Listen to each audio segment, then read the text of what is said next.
제 아들 민수의 35번째 생일이었습니다. 남편이 살아있을 적 우리 부부는 아들의 생일이면 동네에서 가장 큰 수산시장을 찾아 온종일 발품을 팔곤 했지요.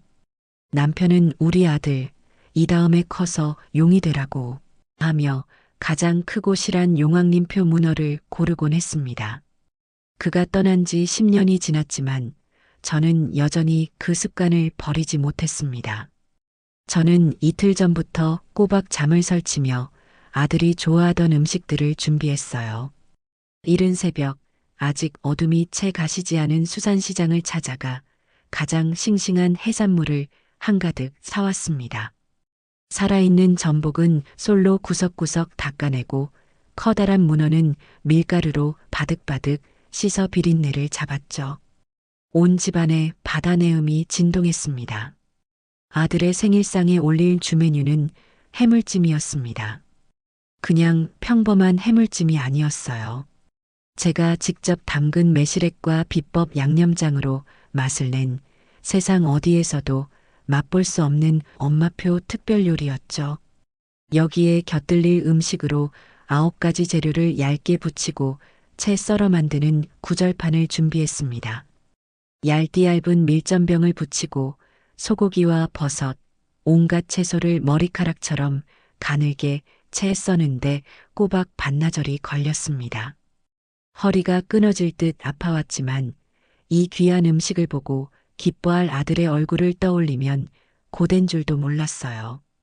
그렇게 완성된 요리들을 제가 시집올 때 친정어머니가 장만해 주신 40년 넘게 애지중지해온 독일제 밀폐용기에 차곡차곡 담았습니다. 행여나 식을까, 행여나 쏟아질까, 보자기에 몇 겹이나 싸서 품에 안고 아들 내외가 사는 아파트로 향했지요. 버스 손잡이를 잡고 흔들리는 내내 제 마음은 이미 아들 집에 가 있었습니다. 도어락 비밀번호를 누르고 현관으로 들어서자 집안은 소파를 차지하고 누워 스마트폰 화면만 들여다보고 있는 며느리 지은이의 숨소리만 들릴 뿐 쥐 죽은 듯 고요했습니다. 제 인기척의 지은이는 고개조차 들지 않고 물었죠. 누구세요? 나다 아가. 그제야 지은이는 느릿느릿 몸을 일으켰습니다. 무거운 짐을 양손 가득 들고 온 시어머니를 향한 그 어떤 반가움이나 염려의 기색도 없었어요. 어머님 오셨어요? 아이고, 뭘 이렇게 많이 싸우셨어요. 그 목소리에는 반가움 대신 귀찮음이 잔뜩 묻어 있었습니다. 그래, 우리 아들 생일인데 빈손으로 올 수 있나? 민수가 좋아하는 해물이랑 너 먹으라고 구절판도 좀 해왔다. 그러자 지은이는 제 손에 들린 보따리를 힐끗 보더니 코를 찡긋하며 말하더군요. 어머, 어쩐지 집에서 비린내가 난다 했어요. 요즘은 유명한 셰프들이 집으로 와서 요리해주는 케이터링 서비스도 얼마나 잘 되어 있는데요. 어머님도 이제 힘드시게 직접 하지 마시고 그냥 그런 거 부르세요. 그게 더 깔끔하고 편해요. 그 말은 저를 걱정하는 말이 아니었습니다. 제가 해온 음식이 촌스럽고 격이 떨어진다는 비아냥이었죠. 저는 애써 서운한 마음을 감추고 주방으로 향했습니다. 지은이는 잠시 따라 들어오는가 싶더니 제가 꺼내놓은 반찬통들을 보곤 인상을 노골적으로 찌푸렸습니다. 와, 이걸 언제 다 먹어요? 저희 두 식구인데. 해물은 금방 상하잖아요. 그러고는 찬장에서 자신이 아끼는 아주 비싸 보이는 도자기 그릇들을 꺼내 제가 가져온 음식들을 옮겨 담기 시작했습니다. 제가 40년 넘게 아껴온 반찬통들이 마치 자기네 집 주방의 품격을 떨어뜨리기라도 한다는 듯이요. 지은이는 제가 몇 시간에 걸쳐 곱게 붙이고 채 썬 구절판의 재료들을 마치 잡채 버무리듯 한 그릇에 되는 대로 섞어 담아버렸습니다. 그 모습을 보는 제 속은 까맣게 타들어갔죠. 음식이 다 옮겨지자 지은이는 제 반찬통들을 설거짓거리가 산더미처럼 쌓인 싱크대에 아무렇게나 던져 넣었습니다. 쨍그랑하는 날카로운 소리와 함께 그중 하나의 뚜껑이 기름때 묻은 프라이팬과 부딪혀 금이 가고 말았어요.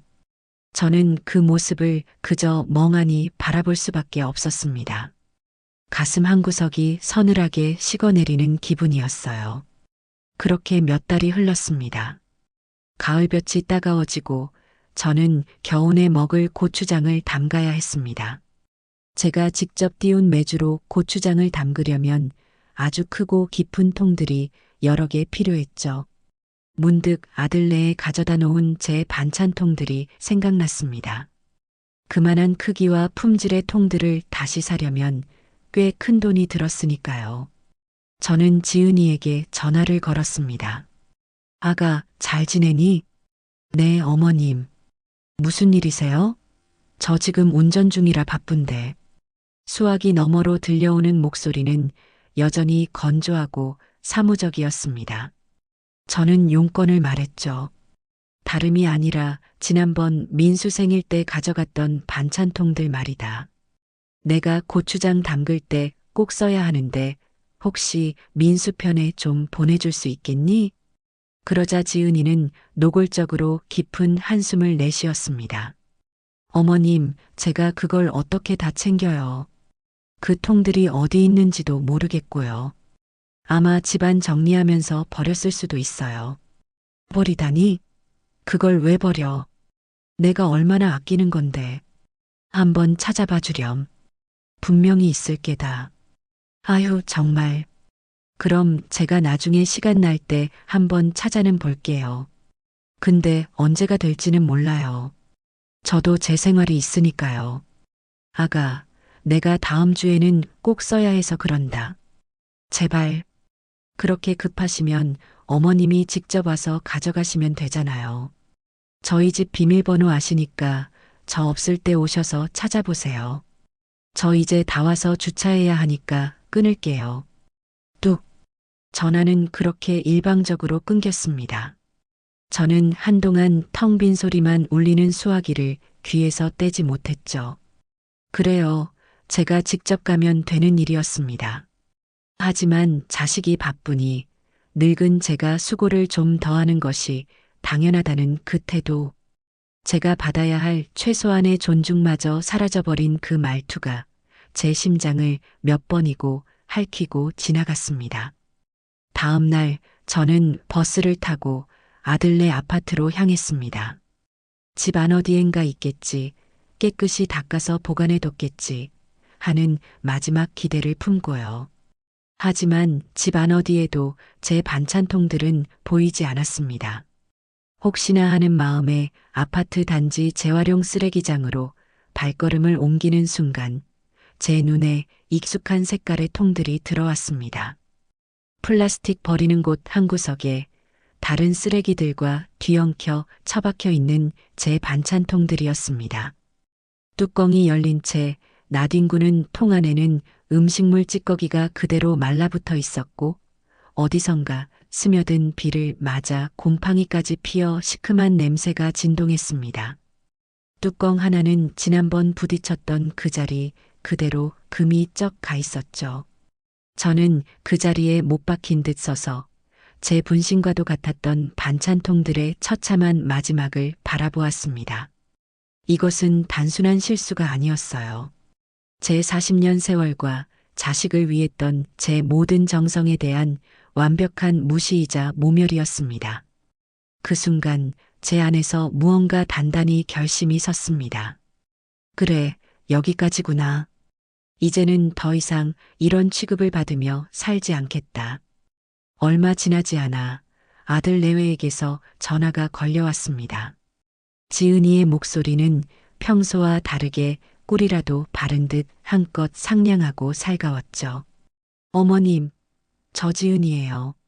주말에 뭐 하세요? 저희가 이번에 결혼기념일이라 강원도에 있는 최고급 리조트를 예약했거든요. 그런데 저희 프린스가 눈에 밟혀서요.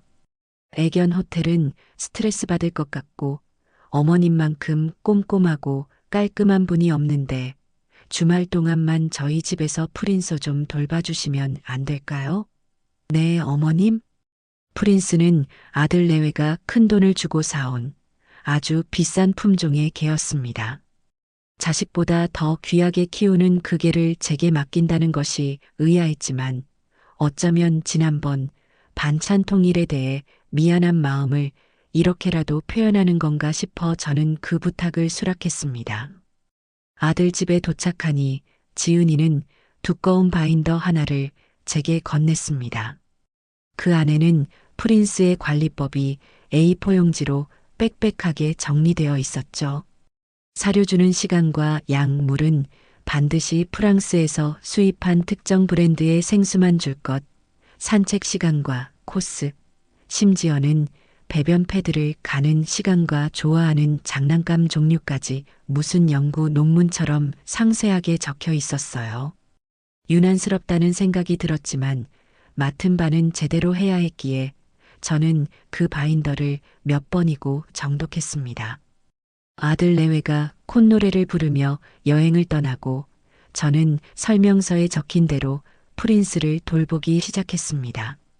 하지만 녀석은 제가 주는 비싼 유기농 사료는 냄새만 맡을 뿐 입에도 대지 않았습니다. 구석에 웅크린 채 낑낑거리며 시름시름 앓기만 했죠. 처음에는 낯을 가리나 싶었는데 하루가 지나도록 물 외에는 아무것도 먹지 않자 덜컥 겁이 났습니다. 이러다 정말 큰일이라도 나겠다 싶었죠. 저는 잠시 고민하다 냉장고에 있던 황태와 닭가슴살을 꺼내 푹 삶았습니다. 그리고는 살을 잘게 찢어 쌀과 함께 끓여 영양죽을 만들어 주었죠. 고소한 냄새가 퍼지자 웅크리고만 있던 프린스가 코를 킁킁거리며 다가왔습니다. 그리고는 제가 내민 죽 그릇에 코를 박고 허겁지겁 먹어치우기 시작했어요. 그 모습을 보니 마음이 놓였습니다. 문득 녀석의 물그릇을 보니 안쪽에 미끈한 물때가 껴있는 것이 보였어요. 아이고, 이런. 저는 즉시 물그릇을 세제로 깨끗하게 닦아 햇볕에 말린 뒤 정수기에서 받은 깨끗한 물로 갈아주었습니다. 그런데 예정보다 하루 일찍 아들 내외가 집으로 돌아왔습니다. 현관문을 열고 들어오던 지은이는 프린스가 닭죽을 먹고 있는 모습을 보자마자 기겁하며 소리를 질렀습니다. 어머님, 지금 이게 뭐예요? 지금 프린스한테 뭘 먹이신 거예요? 아니, 아가.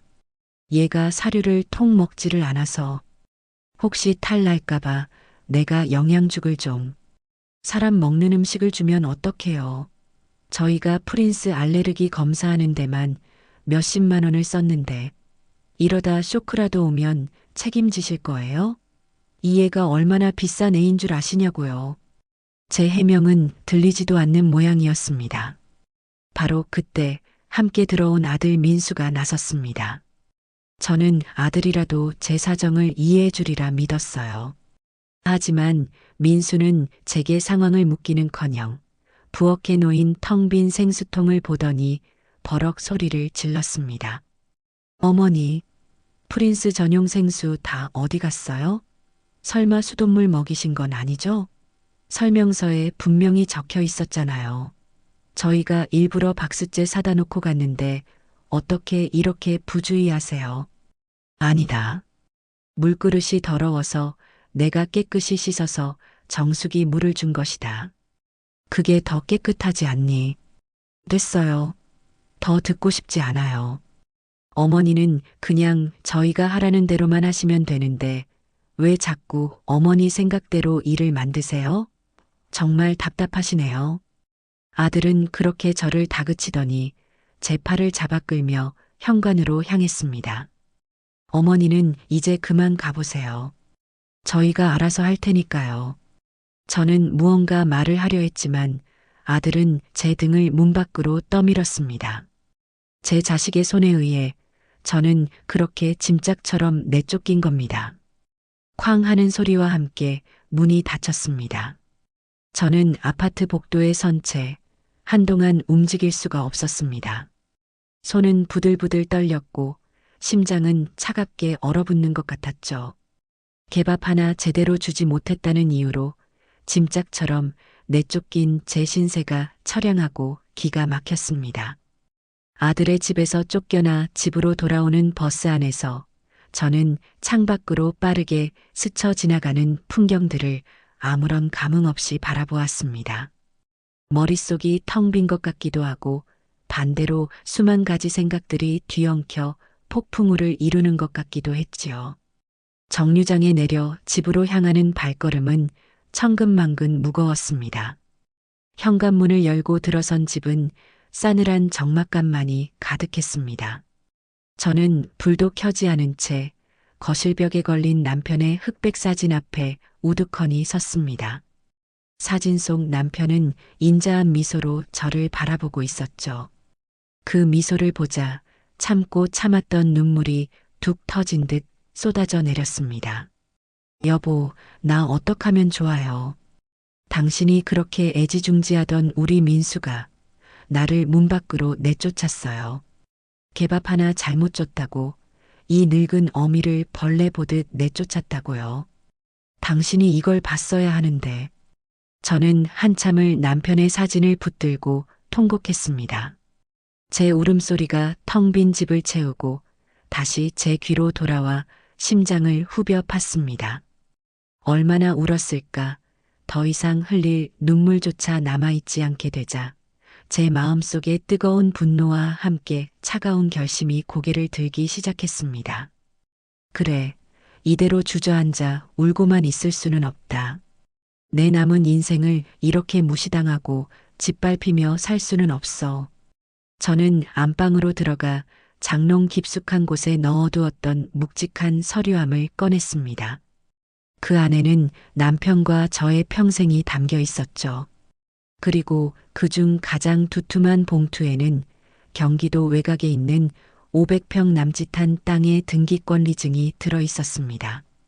수십 년 전 남편과 함께 땀 흘려 일군 작은 공장을 팔아 마련한 우리의 노후이자 아들 민수의 미래였던 땅.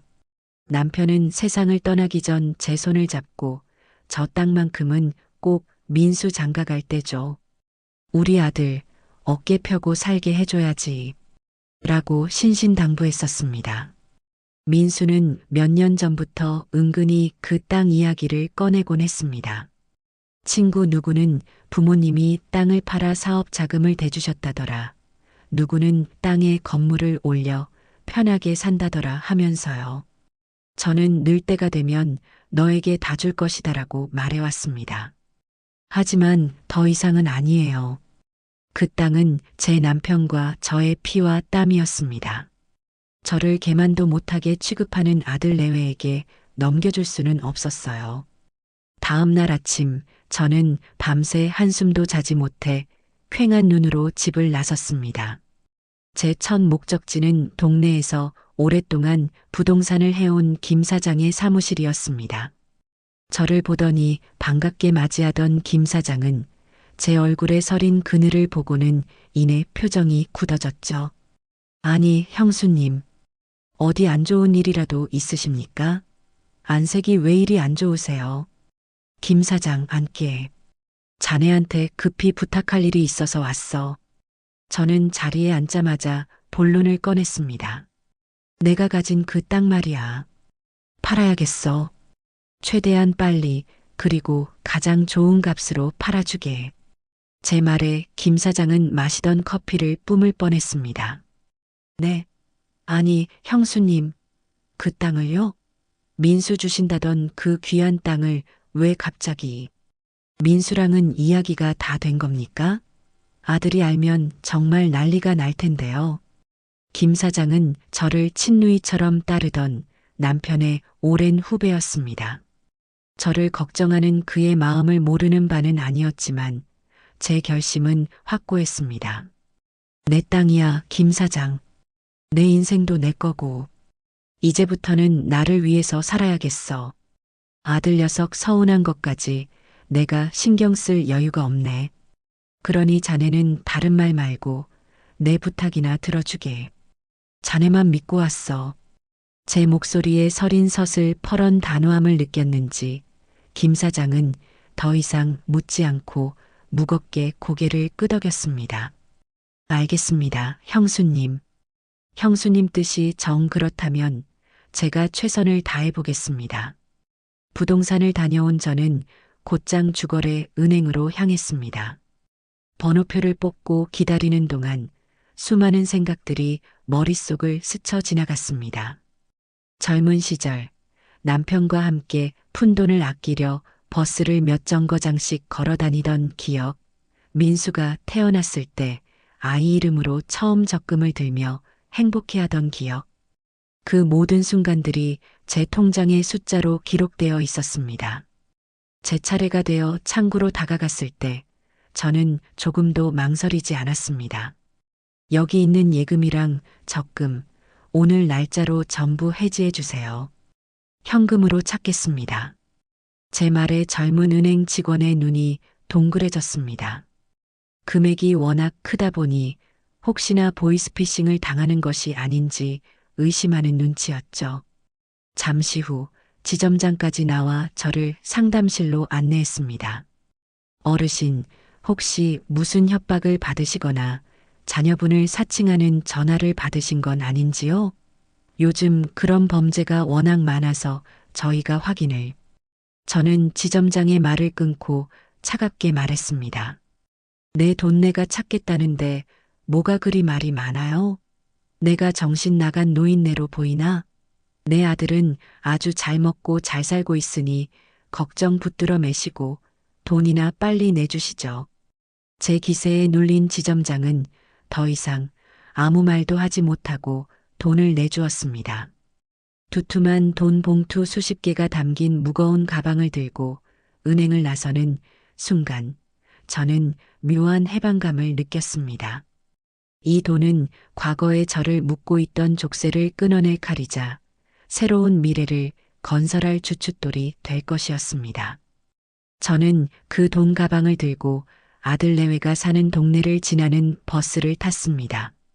그리고 무심코 창밖을 보던 그때 제 눈에 무언가 들어왔습니다.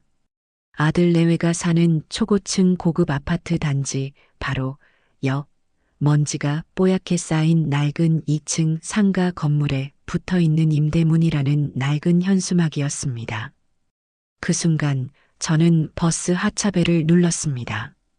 그리고는 홀린 듯이 그 건물 앞으로 다가가 때가 꼬질꼬질한 유리창 너머로 텅 빈 내부를 들여다보았죠.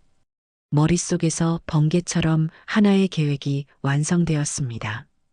입가에 저도 모르게 차가운 미소가 번졌습니다. 그래, 바로 저기다. 나는 이제 더 이상 눈물 흘리는 피해자가 되지 않을 것이다. 저들의 가장 가까운 곳에서 저들의 가장 안락한 일상을 송두리째 흔들어 버릴 것이다. 저는 그 자리에서 현수막에 적힌 번호로 전화를 걸었습니다. 제 인생의 가장 통쾌한 복수극이 시작되는 순간이었습니다. 김 사장의 유능함 덕분에 땅은 생각보다 훨씬 빨리 팔렸습니다. 마침 근처에 신도시 개발 계획이 발표되면서 땅값이 폭등한 덕이었죠. 계약이 성사되던 날, 저는 김 사장의 사무실에서 처음으로 땅을 매입할 사람을 만났습니다. 그는 젊고 야망이 넘치는 개발업자였어요. 그는 제게 자신이 그 땅 위에 세울 멋진 건물에 대한 청사진을 열정적으로 설명했습니다. 저는 그의 반짝이는 눈을 보며 제 남편과 저의 피와 땀이 깃든 땅이 아들의 허영심을 채우는데 쓰이는 대신 새로운 미래를 만드는데 쓰이는 것이 차라리 낫겠다는 생각을 했습니다.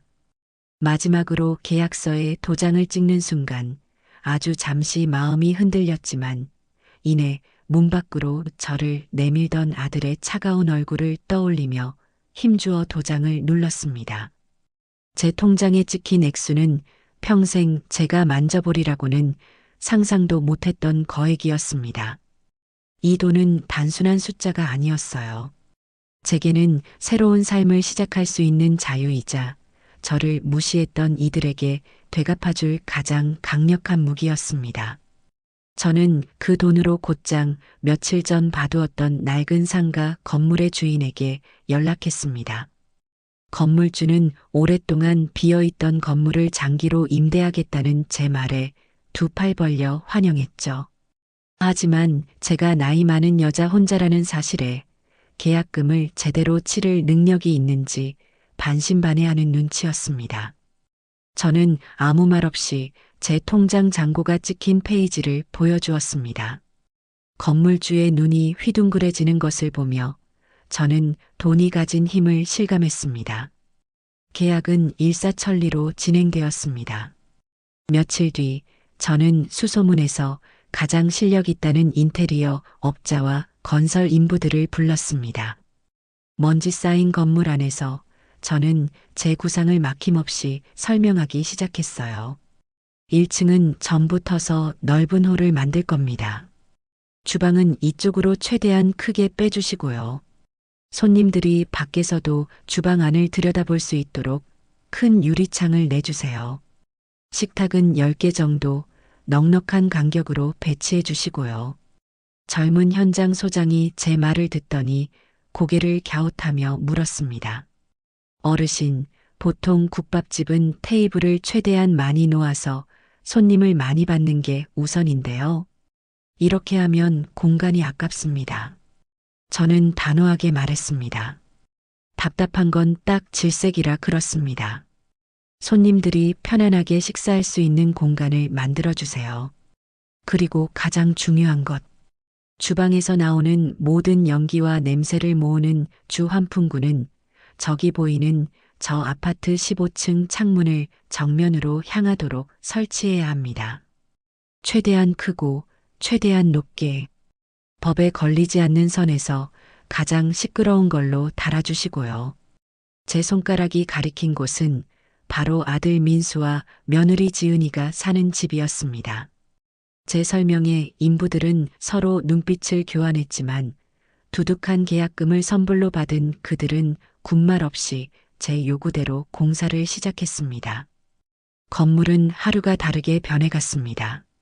낡고 칙칙했던 공간은 수많은 사람이 드나들며 온기를 나눌 수 있는 따뜻한 식당의 모습으로 탈바꿈하고 있었습니다.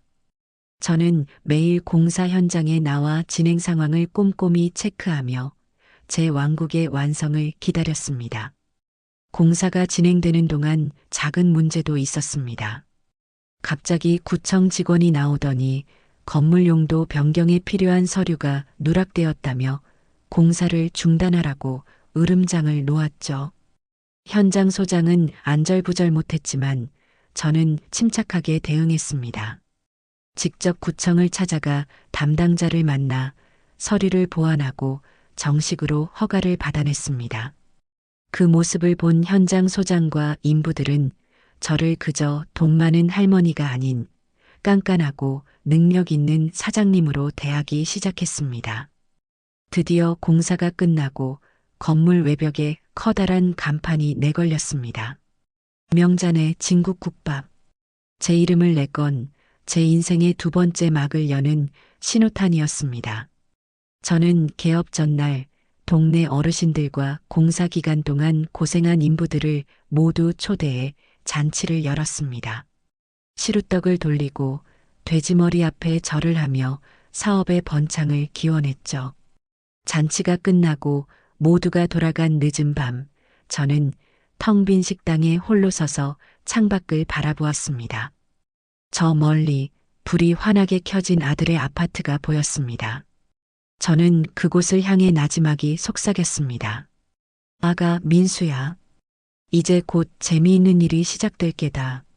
너희가 그토록 지키고 싶어 했던 그 고상한 일상이 이 어미가 끓여내는 뜨끈한 국밥 한 그릇에 어떻게 무너져 내리는지 똑똑히 지켜보거라.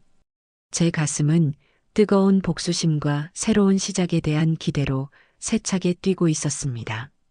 명잔의 진국국밥의 문을 여는 첫날, 저는 새벽 3시에 일어나 차가운 어둠을 뚫고 가게로 향했습니다. 도시 전체가 깊은 잠에 빠져 있는 시간, 거리에는 간간히 지나가는 택시의 불빛과 제 발소리 외에는 아무것도 없었죠. 하지만 제 마음은 뜨거운 불쏘시개라도 품은 듯 활활 타오르고 있었습니다. 가게에 도착하자마자 저는 거대한 가마솥 2개에 불을 붙였습니다. 쩍쩍 가스불이 켜지는 소리가 마치 제 인생의 이막을 알리는 신호탄처럼 들렸습니다. 하나의 솥에는 어제 저녁부터 핏물을 빼놓은 사골과 잣뼈를 산더미처럼 쏟아부었고, 다른 하나의 솥에는 돼지머리와 각종 내장을 넣어 삶기 시작했습니다. 곧이어 뭉근한 불 위에서 뼈와 고기가 익어가는 소리와 함께 온 동네를 깨울 구수하고 진한 냄새가 거대한 환풍기를 통해 피어오르기 시작했습니다. 저는 일부러 환풍기 앞에 서서 맹렬하게 돌아가는 날개를 바라보며 저 멀리 보이는 아들 내외의 아파트를 향해 나지막이 속삭였습니다. 잘 자고 있니, 아가? 민수야. 이제 곧 이 어미가 끓여내는 진한 인생의 냄새가 너희의 안락한 잠을 깨우게 될 게다. 새벽 5시가 되자 약속이라도 한 듯 첫 손님들이 들어왔습니다. 밤새 도시의 혈관을 달리다 지친 몸을 이끌고 온 택시 기사분들과 이른 새벽 고된 노동의 현장으로 나서는 건설 인부들이었죠. 그중 한 기사분은 유독 지친 기색으로 자리에 앉아 국밥을 주문했습니다. 사장님, 여기 국밥 특으로 하나요. 밤새 진상 손님한테 시달렸더니 속이 다 허하네요. 저는 그의 국밥에 일부러 고기를 넉넉하게 담아주며 말을 건넸습니다. 무슨 일이셨기에 그러세요? 세상에 별별 사람이 다 있지요. 말도 마세요. 술에 취해가지고는 길도 제대로 말 못하면서 행패는 어찌나 부리는지. 먹고 살자니 하는 짓이지만 어떨 땐 다 때려치우고 싶다니까요. 저는 뜨끈한 국물이 담긴 뚝배기를 그의 앞에 내려놓으며 제 경험을 이야기했습니다. 그래도 기사님은 댁에 가면 반겨줄 가족이라도 있지 않으세요? 저는 평생을 자식 하나만 보고 살았는데 이제는 그 자식이 저를 없는 사람 취급하네요. 그래서 저도 다 때려치우는 심정으로 이 가게 차린 겁니다. 내 인생, 이제부터라도 내 마음대로 한번 살아보려고요. 그러니 기사님도 이 국밥 한 그릇 드시고 기운 내세요. 다들 그렇게 사는 거지요, 뭐. 제 말에 기사분은 잠시 저를 쳐다보더니 말없이 국밥을 한 숟가락 크게 떠서 입에 넣었습니다. 그리고는 크어하는 소리와 함께 감탄을 쏟아냈죠. 이야, 사장님, 국물이 끝내주네. 어젯밤 시달렸던 게 쑥 내려갑니다. 사장님 말씀 듣고 이 국밥 먹으니 정말로 힘이 나네요. 이런 집이 우리 동네에 생기다니 이제 매일 출근 도장 찍어야겠습니다. 그렇게 첫 손님을 시작으로 제 가게는 날이 밝아오면서 점점 더 많은 사람들로 북적이기 시작했습니다. 점심시간이 되자 20평 남짓한 가게는 그야말로 인산인해를 이루었습니다. 가게 앞은 물론이고 골목까지 주차된 차들로 가득했고 가게 안은 빈자리를 찾을 수 없어 밖에서 줄을 서서 기다리는 손님들까지 생겨났죠. 저는 눈코 뜰 새 없이 바빴지만 조금도 힘들지 않았습니다. 오히려 이 소란스러움과 활기가 저를 짓누르던 지난 세월의 아픔을 깨끗하게 씻어주는 것만 같았어요. 그렇게 며칠이 지났을까 드디어 며느리 지은이에게서 전화가 걸려왔습니다. 발신자 번호를 확인하는 순간 저는 기다렸다는 듯 입가에 미소를 띠며 전화를 받았죠. 어머님, 저 지은이에요. 잘 지내시죠?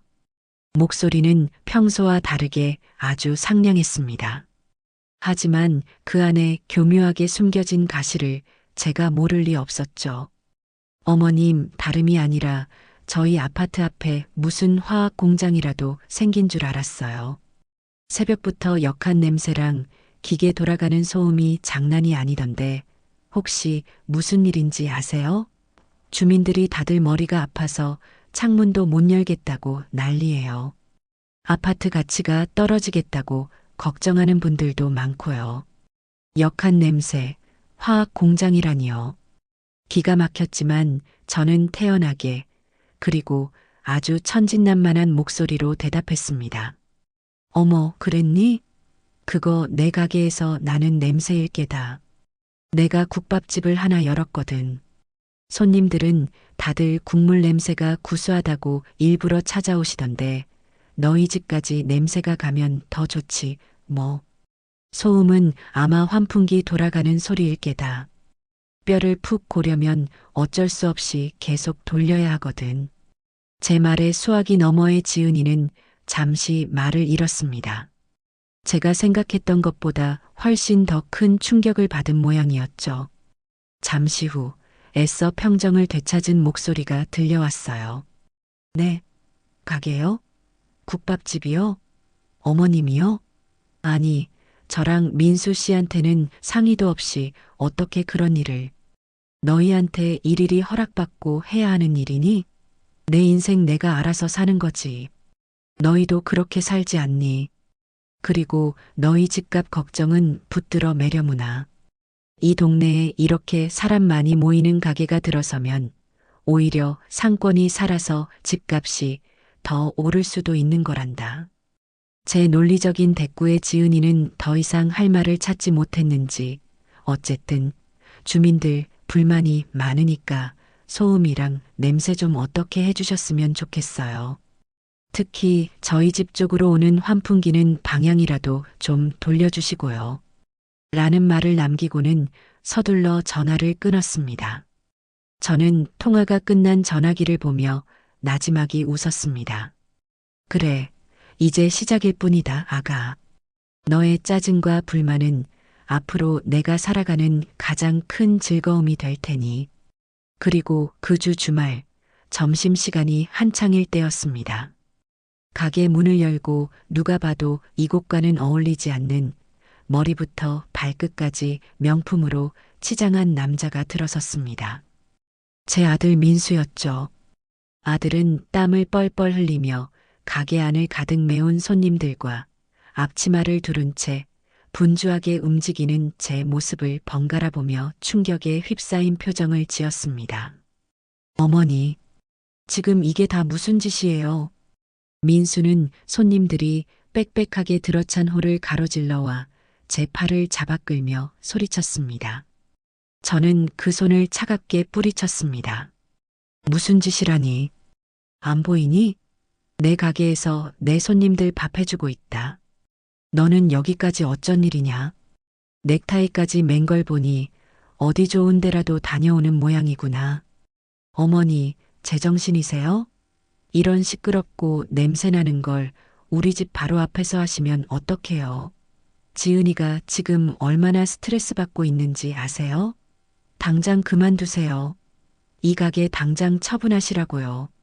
저는 아들의 유치한 분노를 가만히 바라보다 갓 삶아낸 수육한 접시를 아들의 앞에 툭 내려놓았습니다. 뭐가? 내 가게에서 내 밥 팔겠다는데 뭐가 문제야? 너는 내 아내 스트레스 받는 건 그렇게 신경 쓰이면서 이 어미가 니들 집에서 개만도 못한 취급받고 쫓겨났을 때는 뭘 했지?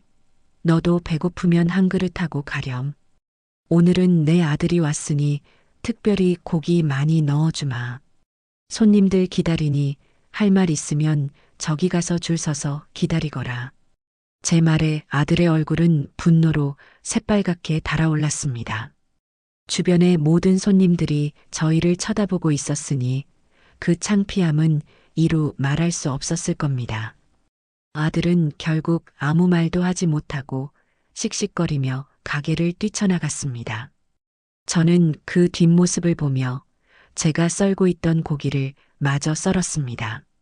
칼질 한 번에 지난날의 서름이 싹둑 잘려나가는 기분이었습니다. 아들이 다녀간 후 며느리 지은이의 본격적인 방해가 시작되었습니다. 아파트 부녀회장이라는 감투를 쓰고 있던 지은이는 자신의 지위를 이용해 제 식당을 망하게 하려 작전을 짰습니다. 제일 먼저 아파트 엘리베이터와 게시판 곳곳에 품격 있는 주거 환경을 저해하는 상가 입점을 반대한다는 내용의 공고문을 붙였습니다. 제 식당을 직접적으로 언급하지는 않았지만 누가 봐도 저를 겨냥한 것이었죠. 그것만으로는 성에 차지 않았는지 소음, 악취, 주차 문제를 구실 삼아 하루가 멀다 하고 구청에 민원을 넣기 시작했습니다. 덕분에 저는 며칠에 한 번꼴로 구청 위생과와 환경과 직원들을 상대해야 했습니다.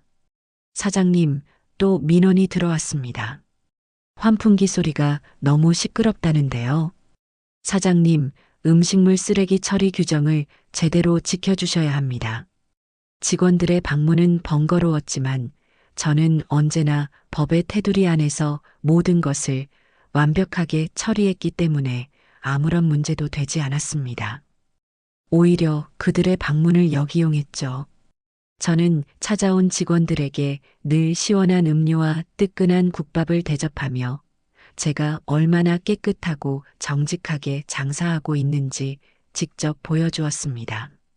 아이고, 공무원 양반들.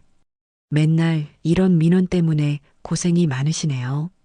저도 이 동네 시끄럽게 해서 죄송한 마음뿐입니다. 그래도 법은 지켜야지요. 소음 측정기 가져오셨으면 한번 재보시고 저희 주방 위생 상태도 꼼꼼히 한번 보셔요. 뭐 하나라도 걸리는 게 있으면 제가 달게 벌 받겠습니다. 제 당당한 태도에 직원들은 오히려 미안해하며 돌아가곤 했습니다. 저는 지은이처럼 교활하게 움직이지 않았습니다. 그 대신 정면으로 부딪히는 길을 택했죠. 저는 동네의 민심을 얻기로 했습니다. 먼저 식당 앞에 65세 이상 어르신들께는 늘 30% 할인해드립니다라는 현수막을 내걸었습니다.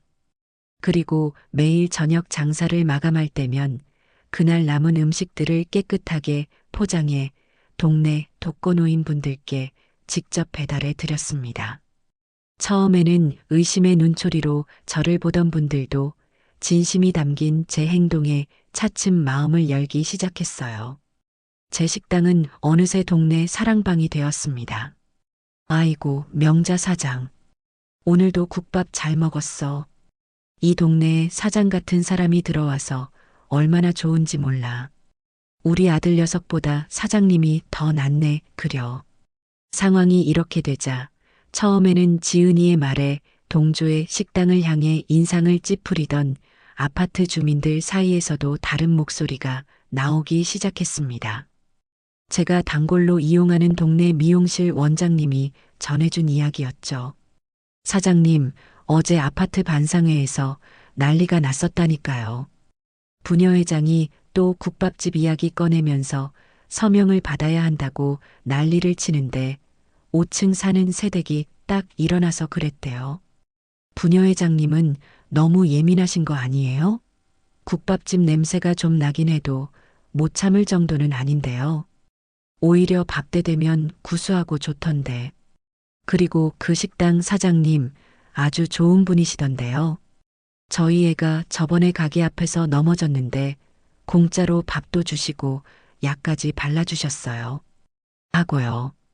그랬더니 여기저기서 맞다고 동조하는 바람에 부녀회장 얼굴이 울그락불그락해져서 회의도 제대로 못하고 끝났대요. 민심은 그렇게 서서히 제 편으로 기울고 있었습니다. 그리고 마침내 결정적인 순간이 찾아왔습니다. 동네에서 세탁소를 운영하며 온갖 소문의 근원지로 통하는 고 여사가 제 식당의 단골이 되었을 때였죠. 그날도 고 여사는 국밥을 먹으며 지은이가 붙인 공고문에 대해 혀를 찼습니다. 쯧쯧, 세상에 인심이 어찌나 각박한지. 이 맛있는 국밥집을 누가 그렇게 못살게 구는지 몰라. 가만 보면 저 아파트 부녀회장이 유독 극성인 것 같아. 무슨 원수라도 졌나? 저는 바로 이때다 싶었습니다. 저는 조용히 고 여사의 테이블로 다가가 금방이라도 눈물을 쏟을 것 같은 표정으로 입을 열었습니다. 사장님, 사실 드릴 말씀이 있어요. 너무 속이 상해서 어디 가서 하소연할 데도 없고 저는 목이 매는 척 손수건으로 눈가를 찍어내며 말했습니다. 저 공고문 붙이고 매일같이 구청에 민원 넣는 사람이 사실은 제 며느리예요. 네, 며느리요? 저 아파트 15층에 사는 그 부녀회장? 고 여사의 눈이 휘둥그레졌습니다. 저는 고개를 떨구며 말을 이었죠. 네, 남편 일찍 여의고 평생 아들 하나만 보고 살았는데 그 아들 장가보내 놨더니 이제는 늙은 어미가 집만 된다고 구박하네요. 얼마 전에는 개밥 제대로 못 줬다고 저를 집에서 내쫓기까지 했어요. 그래서 자식한테 짐되기 싫어서 내 손으로 벌어먹고 살겠다고 겨우 가게 하나 차린 게 그렇게 마음에 안 드나 봐요. 저를 이 동네에서 내쫓으려고 저렇게까지 하네요. 제가 살면 얼마나 더 산다고. 제 신들린 연기에 마음 여린고 여사는 제 손을 덥석 잡으며 함께 분노해 주었습니다. 어머 어머, 세상에 이런 못된 며느리가 있나? 사람 겉만 봐서는 모른다더니. 걱정 마세요, 사장님. 제가 동네 사람들한테 똑똑히 다 말해줄게요. 이런 건 널리 알려서 망신을 줘야 해요. 그날 이후 소문은 걷잡을 수 없이 퍼져나갔습니다. 시어머니가 힘들게 차린 국밥집을 망하게 하려는 악독한 며느리에 대한 이야기는 미용실과 목욕탕, 반상회를 거치며 온 동네의 가장 큰 화제거리가 되었죠. 지은이는 동네에서 고개도 들고 다니지 못할 정도로 완벽하게 고립되었습니다. 얼마 후 아들 민수가 회사에서 부장으로 승진을 했습니다. 아들 내외는 이 기회를 놓치지 않고 자신들의 성공을 과시하기 위해 회사 상사와 동료들을 집으로 초대해 성대한 파티를 열기로 했죠. 저는 그 소식을 단골인고 여사를 통해 전해 들었습니다. 고 여사는 지은이가 동네에서 가장 비싼 출장 뷔페를 부르고 고급 와인을 박스째 주문하는 것을 똑똑히 봤다며 혀를 내둘렀습니다. 아이고, 명자 사장님. 그 며느리는 시어머니한테는 그렇게 모질게 굴면서 자기들 체면 차리는 데는 돈을 아끼지 않나 봐요. 이번 주 토요일 저녁에 파티한다는데 회사 사장님까지 오신다고 동네방네 자랑을 하고 다니더라고요.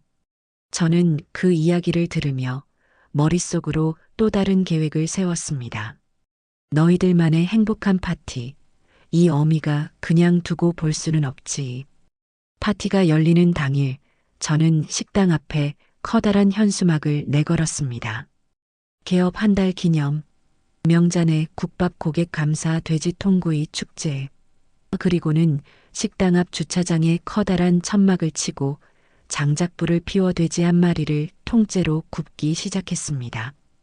지글지글 소리를 내며 익어가는 돼지 기름이 장작불에 떨어지며 아주 고소하면서도 자욱한 연기를 피워 올렸죠. 그 연기는 제가 의도한 대로 바람을 타고 아들 내외의 아파트 15층을 향해 똑바로 올라갔습니다. 그것만으로는 부족하다 싶어 저는 동네 풍물패까지 불렀습니다. 신명나는 꽹과리와 장구 소리가 온 동네를 들썩이게 만들었죠. 제 식당 앞은 그야말로 잔치집 분위기였습니다. 단골 손님들은 물론 냄새와 소리를 듣고 모여든 동네 사람들까지 합세해 인산인해를 이루었습니다. 사장님, 통이 정말 크시네요. 돼지를 통째로 잡으시다니. 사장님 덕분에 동네 잔치가 벌어졌습니다. 자, 다 같이 사장님을 위해 건배합시다. 저는 막걸리 잔을 높이 들고 외쳤습니다. 자, 오늘 하루는 모든 시름 다 잊고 마음껏 드시고 즐기세요. 모든 건 제가 쏩니다. 저는 연기가 가장 자욱하게 피어오를 때쯤 슬쩍 아들의 아파트를 올려다보았습니다. 아니나 다를까 15층 베란다 창문이 황급히 닫히는 것이 보였죠. 아마도 우아하게 와인잔을 기울이며 담소를 나누려던 그들의 파티는 자욱한 돼지기름 연기와 시끄러운 꽹과리 소리에 완전히 망쳐졌을 겁니다. 상상만 해도 웃음이 터져 나왔습니다. 잠시 후 제 휴대전화가 미친 듯이 울리기 시작했습니다. 아들 민수였죠. 저는 일부러 받지 않았습니다. 대신 가장 신나게 춤을 추고 있는 풍물패와 돼지 통구이 사진을 찍어 오늘 우리 가게 잔칫날이다. 라는 글과 함께 SNS에 올렸습니다. 전화를 포기한 아들에게서 이번에는 분노가 가득 담긴 장문의 문자가 도착했습니다. 어머니, 지금 제정신이세요? 오늘 저희 집에 얼마나 중요한 손님들이 오셨는지 아시면서 어떻게 이런 일을 벌이세요? 저희 사장님까지 오셨단 말입니다. 연기 때문에 숨도 못 쉬겠고 시끄러워서 대화도 안 돼요.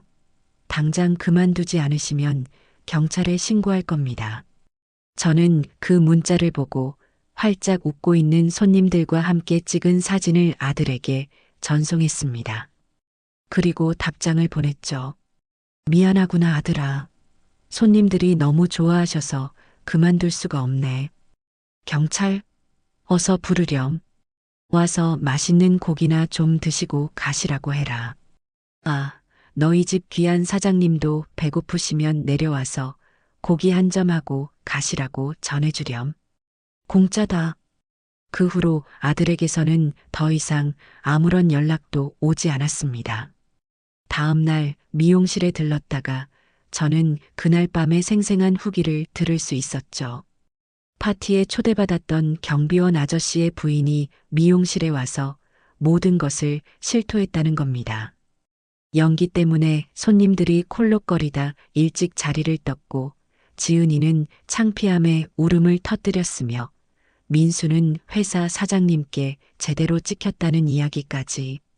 저는 그날 밤 늦게까지 이어진 잔치를 즐기며 제 인생에서 가장 통쾌하고 시원한 웃음을 터뜨렸습니다. 그렇게 지독한 복수국에 빠져 지내던 어느 날이었습니다. 언제부턴가 아주 마르고 초췌한 모습의 젊은 여자가 거의 매일같이 제 식당을 찾아왔습니다. 그녀는 늘 가장 구석진 자리에 앉아 메뉴판에서 제일 싼 돼지국밥 한 그릇만 시켜 먹고는 조용히 사라지곤 했죠. 어딘가 낯이 익었지만 통 기억이 나질 않았습니다. 그런데 유독 그 여자의 슬픈 눈빛이 제 마음 한구석에 계속해서 걸렸습니다. 그녀는 음식을 먹는 내내 무언가 깊은 생각에 잠겨 있는 듯 숟가락을 들었다 놨다 하기를 반복했고 그러다가도 문득 창밖을 보며 금방이라도 울음을 터뜨릴 것 같은 표정을 짓곤 했습니다. 비가 추적추적 내리던 어느 늦은 오후 가게 안이 한산한 틈을 타 저는 그 여자에게 다가갔습니다. 제가 만든 따끈한 계란찜 하나를 쟁반에 받쳐 들고서요. 손님 국밥만 드시면 목이 맬 것 같아서요. 이건 제가 드리는 겁니다. 여자는 제 갑작스러운 행동에 깜짝 놀라 고개를 들었습니다.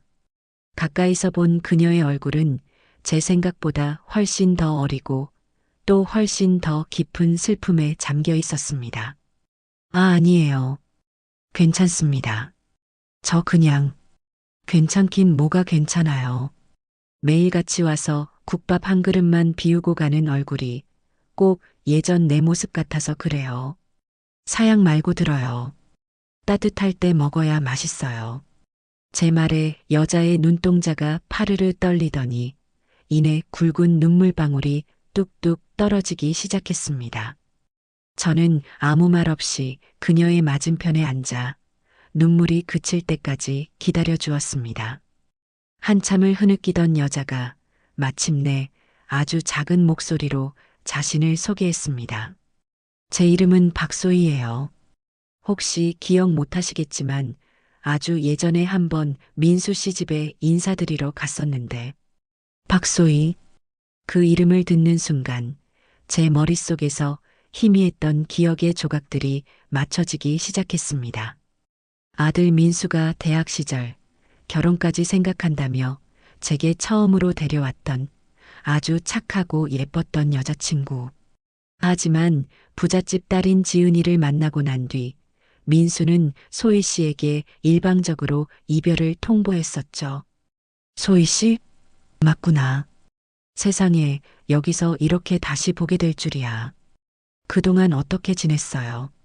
얼굴이 많이 상했네. 제 말에 소희 씨는 그동안 가슴에 담아두었던 이야기를 아주 힘겹게 그리고 아주 길게 털어놓기 시작했습니다. 민수와 헤어진 직후 자신이 임신했다는 사실을 알게 되었다는 것. 하지만 이미 다른 여자에게 가버린 민수를 붙잡고 싶지 않아 혼자서 아이를 낳아 길렀다는 것. 그리고 그 아이가 제 손자가 지금 아주 많이 아프다는 이야기까지요. 세상이 무너지는 것 같았습니다. 제가 버려온 복수극이 한없이 초라하고 유치하게 느껴졌습니다. 소희 씨는 돈을 바라고 온 것이 아니었습니다. 그녀의 아들, 제 손자 하준이가 백혈병에 걸려 골수 이식이 시급한 상황이었고 지푸라기라도 잡는 심정으로 하준이의 아버지가 사는 동네를 찾아왔다는 것이었습니다. 그러다 우연히 제 식당 간판을 보게 되었고 차마 안으로 들어올 용기는 나지 않아 매일 밖에서만 서성이다가 용기를 내어 국밥 한 그릇만 먹고 가기를 반복했다는 것이었죠. 소희 씨는 떨리는 손으로 가방에서 꼬깃꼬깃한 사진 한 장을 꺼내 제게 보여주었습니다. 사진 속에는 병원 침대에 누워 힘없이 웃고 있는 작은 남자아이가 있었습니다. 제 아들 민수의 어릴 적 모습을 놀랍도록 빼닮은 아이. 제게는 존재조차 몰랐던 제 피를 나눈 첫 손주 하준이었습니다. 그 순간 저는 깨달았습니다. 제 진짜 싸움은 며느리와의 유치한 기싸움이 아니라는 것을, 바로 이 작은 생명을 살리는 일이라는 것을요. 제 통쾌했던 복수극은 그렇게 전혀 예상치 못한 거대하고 슬픈 운명 앞에서 막을 내리고 있었습니다. 저는 소희 씨의 거칠어진 손을 잡고 아무 말 없이 함께 울었습니다. 비 내리는 창밖 풍경이 그날따라 유독 더 흐리고 아프게 보였습니다. 소혜 씨가 제 식당을 나간 뒤 저는 한동안 자리에 우두커니 앉아 있었습니다. 밖에는 여전히 비가 내리고 있었고 가게 안은 텅 비어 빗소리만이 제 심장 소리처럼 크게 울렸죠. 제 손에는 아직 소희 씨의 온기가 그리고 그녀가 건네준 작은 사진 한 장이 남아 있었습니다. 사진 속 아이, 제게는 존재조차 몰랐던 손자 하준이는 병원 침대에 누워 희미하게 웃고 있었습니다. 제 아들 민수의 어릴 적 모습을 놀랍도록 빼닮은 얼굴. 그 얼굴을 들여다보고 있자니 가슴속에서 뜨거운 무언가가 울컥 치밀어 올랐습니다. 그것은 분노도 슬픔도 아닌 아주 원초적이고 강렬한 감정이었습니다. 내 피부치, 내 새끼를 지켜야 한다는 본능이었죠. 그동안 제가 벌여온 모든 복수극이 한낱 어린애의 불장난처럼 하찮고 부끄럽게 느껴졌습니다. 며느리의 자존심에 상처를 내고 아들의 파티를 망치는 유치한 복수 따위는 이제 아무런 의미가 없었습니다. 제 앞에는 이제 한 아이의 생명이라는 그 무엇과도 바꿀 수 없는 절박한 현실이 놓여 있었습니다. 다음 날 저는 가게 문에 개인 사정으로 하루 쉽니다라는 팻말을 내걸었습니다. 그리고 소혜 씨에게 연락해 하준이가 입원해 있는 병원으로 향했죠. 병원으로 가는 내내 제 마음은 천갈래 만갈래로 찢어지는 듯 했습니다. 이제 곧 마주하게 될 제 손자는 어떤 모습일까? 나를 할머니로 받아들여 줄까? 그리고 그 아이의 아비인 내 아들은 이 모든 사실을 어떻게 받아들일까? 소희 씨는 제 옆에서 하준이에 대한 이야기를 조심스럽게 꺼내놓았습니다. 하준이가요, 몸은 약해도 참 밝고 씩씩한 아이예요. 그림 그리는 걸 좋아하고 공룡 이름을 줄줄 외울 정도로 똑똑하고요. 항암 치료가 힘들 텐데도 간호사 선생님들한테는 늘 웃으면서 인사해요. 가끔 밤에 몰래 올 때만 빼면요. 그 이야기를 듣는 제 가슴은 더욱 미어졌습니다. 한 번도 안아보지 못한 손주에 대한 미안함과 이 모든 고통을 혼자 감당하게 만든 아들에 대한 원망이 뒤섞여 숨이 막힐 지경이었죠. 드디어 병실 문 앞에 섰을 때 저는 차마 안으로 들어가지 못하고 잠시 망설였습니다. 소혜 씨가 제 손을 잡아주며 작게 속삭였죠. 괜찮아요, 어머님. 그 말을 듣고서야 저는 겨우 용기를 내어 문을 열었습니다. 창가 쪽 침대에 사진 속에서 봤던 작은 아이가 링거를 꽂은 채 잠들어 있었습니다. 핏기 없는 하얀 얼굴, 항암 치료로 빠져버린 머리카락. 하지만 그럼에도 불구하고 그 작은 얼굴에는 제 아들의 이목구비가 선명하게 새겨져 있었습니다. 저는 조심스럽게 침대 곁으로 다가가 잠든 아이의 앙상한 손을 가만히 쓸어보았습니다. 그 순간 하준이가 천천히 눈을 떴습니다. 맑고 커다란 눈동자가 저를 향했습니다. 누구세요? 아직 잠이 덜 깬 가느다란 목소리였습니다. 저는 뭐라고 대답해야 할지 몰라 우물쭈물했습니다. 그때 소혜 씨가 다가와 아이의 머리를 쓰다듬으며 말했죠. 하준아, 할머니셔. 엄마 친구분이신데 우리 하준이 보고 싶어서 오셨대. 할머니. 그 한마디에 제 눈에서 뜨거운 눈물이 왈칵 쏟아졌습니다. 저는 급히 고개를 돌려 눈물을 훔치고 애써 웃으며 아이에게 말했습니다. 안녕, 하준아. 나는 그래, 할머니란다. 우리 하준이 밥은 잘 먹고 주사는 잘 맞고 있니? 하준이는 낯선 제 모습에 잠시 경계하는 듯 했지만 이내 작은 고개를 끄덕였습니다. 그 모습이 어찌나 애틋하고 사랑스러운지 저는 당장이라도 아이를 품에 와락 끌어안고 싶었습니다. 그날 이후 저는 매일같이 병원을 찾았습니다. 처음에는 어색해하던 하준이도 제가 가져다주는 맛있는 음식과 재미있는 옛날 이야기에 차츰 마음을 열기 시작했죠. 할머니, 옛날에 호랑이가 담배 피우던 시절 이야기도 해주세요. 할머니, 이 죽은 할머니가 직접 만드신 거예요? 병원 밥보다 100배는 더 맛있어요. 아이의 웃음소리가 들릴 때마다 제 마음속 응어리가 조금씩 녹아내리는 기분이었습니다. 소혜 씨와 저는 어느새 서로를 의지하는 세상에서 가장 가까운 사이가 되어 있었죠. 그러던 어느 날 저는 하준이의 담당 의사를 찾아가 골수 기증 검사를 받고 싶다고 말했습니다. 혹시라도 제 골수가 손자에게 맞을지도 모른다는 마지막 희망을 붙잡고 싶었기 때문입니다. 며칠 뒤 결과가 나왔습니다. 하지만 하늘은 무심하게도 제 간절한 기도를 외면했습니다. 결과는 불일치였죠. 의사는 실망한 제 어깨를 두드리며 말했습니다. 어르신, 너무 상심하지 마십시오. 혈연관계가 아닌 사람과 골수가 일치할 확률은 원래 매우 낮습니다. 가장 확률이 높은 것은 아이의 부모나 형제입니다. 혹시 아이 아버님과는 연락이 안 되시는 겁니까? 의사의 마지막 말이 제 심장에 비수처럼 날아와 박혔습니다. 아이의 아버지, 제 아들 정민수. 이제 피할 수 없는 길이 눈앞에 선명하게 보였습니다. 더 이상 유치한 복수국에 숨어 있을 수는 없었습니다. 제 손으로 직접 아들의 안락하고 위선적인 삶을 부수고 그를 이 고통의 현실 한복판으로 끌어내야만 했습니다. 저는 병실 창밖으로 곤히 잠든 하준이의 얼굴을 들여다보며 굳게 다짐했습니다. 하준아, 걱정 마라.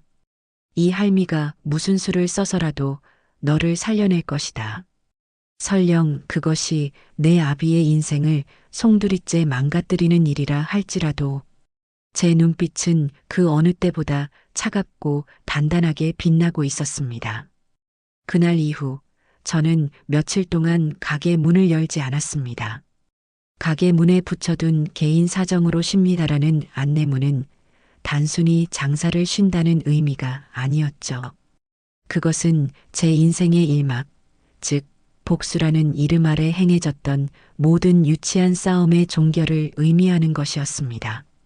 제게는 이제 돈을 버는 것보다 아들 내외의 심기를 건드리는 것보다 훨씬 더 중요하고 절박한 일이 생겼으니까요. 가게에서 함께 일하던 숙자 씨는 무슨 큰일이라도 난 것이냐며 걱정했지만 저는 그저 사람 목숨보다 더 중요한 일은 없지요. 라고만 대답했습니다. 제 마음은 이미 전쟁터로 향하는 장수의 그것처럼 비장하고 단단하게 굳어 있었습니다. 결전의 날 아침, 저는 장롱에서 가장 점잖지만 가장 값비싼 옷을 꺼내 입었습니다. 누군가에게 잘 보이기 위함이 아니었어요. 초라한 늙은이의 하소연이 아닌 한 생명의 존엄함을 대변하는 사람으로서 당당하게 서기 위함이었습니다. 저는 화장도 하지 않고 장신구도 걸치지 않았습니다. 오직 남편이 살아생전 마지막 선물로 사주었던 낡은 손목시계만을 찾습니다. 마치 그가 제 곁에서 용기를 북돋아주는 것만 같았죠. 저는 집을 나서기 전 하준이의 사진을 꺼내 한참을 들여다보았습니다. 그리고는 그 사진을 품속 깊이 넣고 택시를 잡아 아들 민수가 일하는 강남의 고층 빌딩으로 향했습니다. 화려한 유리로 뒤덮인 빌딩 로비에 들어서자 값비싼 정장을 차려입은 젊은이들이 저를 위아래로 훑어보며 지나갔습니다. 아마도 이곳과는 전혀 어울리지 않는 제 행색이 이상해 보였을 테지요. 안내 데스크의 젊은 여직원은 저를 보자마자 사무적인 말투로 용건을 물었습니다. 어르신, 어디 찾아오셨습니까? 방문 기록이 없으시면 출입이 안 됩니다. 정민수 부장 좀 만나러 왔소. 내가 그 사람 어미요. 제 말에 여직원은 의심스러운 눈초리로 저를 바라보더니 민수와 직접 통화를 한 후에야 마지못해 방문증을 내주었습니다. 엘리베이터를 타고 아들의 사무실이 있는 30층으로 올라가는 동안 저는 제 심장이 미친 듯이 뛰는 것을 느꼈습니다. 하지만 두렵지는 않았어요. 제 등 뒤에는 병상에 누워있는 작은 손자가 버티고 있었으니까요. 민수의 사무실이 있는 층에 도착하자 아들의 비서인 듯한 젊은 여자가 저를 막아섰습니다. 어머님, 부장님, 지금 중요한 회의 중이십니다. 여기서 잠시만 기다려 주시겠어요? 중요한 회의? 사람 목숨보다 더 중요한 회의도 있나? 저는 비서의 만류를 뿌리치고 그대로 회의실 문을 향해 걸어갔습니다. 육중한 유리문 너머로 긴 테이블에 둘러앉아 프레젠테이션을 보며 웃고 있는 아들의 모습이 보였습니다. 저토록 평화롭고 안락한 세상에 사는 아들에게 지금부터 제가 얼마나 끔찍한 현실을 선물하게 될까요? 저는 망설이지 않고 회의실 문을 활짝 열었습니다. 순간 회의실 안의 모든 소음이 멎었습니다. 열댓 명의 사람들이 모두 하던 일을 멈추고 문 앞에 서 있는 저를 경악과 의아함이 뒤섞인 표정으로 쳐다보았죠. 아들 민수는 저를 보자마자 얼굴이 새하얗게 질렸습니다. 어머니? 어머니가 여긴 어쩐 일로? 아들의 당황한 목소리를 뒤로하고 저는 천천히 회의실 안으로 걸어 들어갔습니다. 그리고 긴 테이블의 가장 상석, 아들의 바로 맞은편에 섰습니다. 저는 그 어떤 분노나 슬픔도 내비치지 않았습니다. 그저 차갑고 또렷한 목소리로 회의실의 모든 사람이 들을 수 있도록 말했죠. 정민수 부장, 회의 중에 미안하네. 여기 계신 자네 동료분들께도 정말 미안하게 됐네. 하지만 사람 목숨보다 중요한 회의는 없다고 생각해서 이 늙은 어미가 염치불구하고 여기까지 찾아왔네. 저는 잠시 숨을 골랐습니다. 회의실 안에는 침 삼키는 소리조차 들리지 않을 정도의 정적이 흘렀습니다. 자네, 박소희라는 이름 기억하나? 10년 전 자네가 결혼하겠다며 이 어미한테 데려왔던 그 착한 아가씨 말일세. 자네는 그 아가씨를 버리고 지금의 아내와 결혼했지만 하늘은 자네의 악행을 잊지 않았더군. 저는 품속에서 하준이의 사진을 꺼내 아들의 눈앞에 있는 고급스러운 테이블 위로 미끄러뜨렸습니다. 자네에게는 아들이 하나 있네. 이름은 정하준. 올해 7살이야. 지금 서울대학병원 소아암 병동에 누워있네. 백혈병이라고 하더군. 골수 이식을 받지 못하면 오래 살기 힘들다고 해. 이 아이가 바로 자네 아들일세. 제 말이 끝나자마자 회의실 안에서는 나지막한 탄식이 터져 나왔습니다. 민수는 테이블 위에 놓인 사진을 보고는 마치 귀신이라도 본 사람처럼 온몸을 부들부들 떨었습니다. 말도 안 돼. 거짓말. 거짓말인지 아닌지 자네가 직접 가서 확인해 보게. 나는 더 이상 자네와 할 말이 없네. 다만 이것 하나만은 알아두게. 자네가 지금 이 자리에서 누리고 있는 모든 것들, 그 안락한 삶과 번듯한 명함이 자네가 버린 자식의 목숨값보다 더 소중한 것인지를 오늘 밤까지 스스로 증명해 보이게. 저는 그 말을 마지막으로 미련 없이 회의실을 돌아 나왔습니다. 제 등 뒤로 아들의 무너지는 숨소리와 동료들의 수군거리는 소리가 희미하게 들려오는 듯 했습니다. 저는 그렇게 아들이 평생을 바쳐 쌓아 올린 유리성에 가장 크고 단단한 돌멩이를 던지고 나온 참이었습니다. 회의실을 나온 저는 빌딩을 빠져나와 곧장 제 가게로 돌아왔습니다. 그리고는 문을 굳게 걸어 잠그고 텅 빈 가게에 홀로 앉아 민수에게서 연락이 오기만을 기다렸죠. 제 아들이 어떤 선택을 할지 저는 알 수 없었습니다. 그가 자신의 안위와 평판을 위해 끝까지 아들을 외면할 수도 있었고 어쩌면 일말의 양심이라도 남아있다면 병원으로 달려갈 수도 있었겠죠.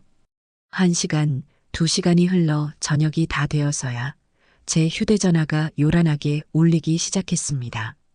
아들 민수였습니다.